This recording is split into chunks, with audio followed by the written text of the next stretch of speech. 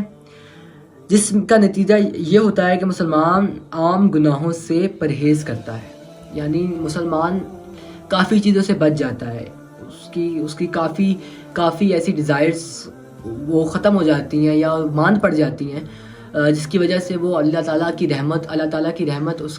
اللہ تعالیٰ کے قرب سے دور تھا۔ تو یہ چیز ایک فیکٹر ہوتا ہے کہ ہم جب رمضان کا مہینہ آتا ہے تو اللہ تعالیٰ نے ہمیں چوتھا انعام کی صورت میں ہمیں یہ ایک چوتھا انعام ایک دیا ہے کہ اس سے کیا ہوتا ہے کہ ہمارے جتنے بھی یہی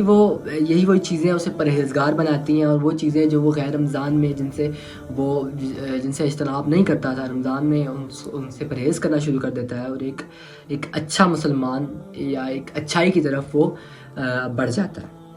پانچواں انعام، دن رات دعا قبول ہوتی ہے۔ یہ بہت بہت بڑا انعام ہے میری ذات کے نزدیک۔ یہ بہت ہم بیسیکلی ہمارا ہوتا ہے کیا ہے نا کہ ہم لوگ اس طرح سے مانگ ہی نہیں پاتے جس طرح سے ہمیں مانگنا چاہیے۔ اپنی ذات اس رب کی ذات سے ویسے ہم کبھی مانگتے نہیں ہیں، ہم فارمیلٹی پوری کرتے ہیں،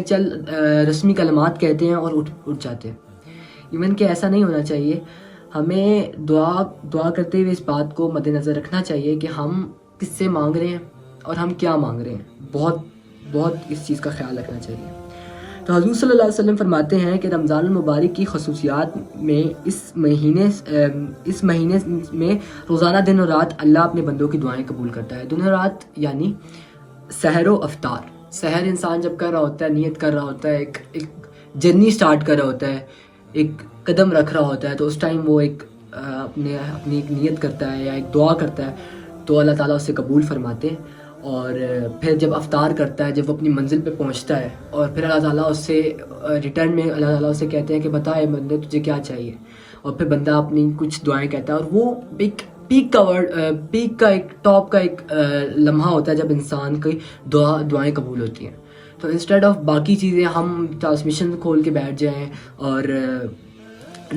دیگر ایکٹیویٹیز میں اپنا ٹائم ویسٹ کریں، تو زیادہ بہتر یہ ہے کہ ہم لاسٹ کے کچھ جو ہمارے پاس ٹائم ہوتا ہے اس میں ہم کوشش کریں کہ ہم زیادہ سے زیادہ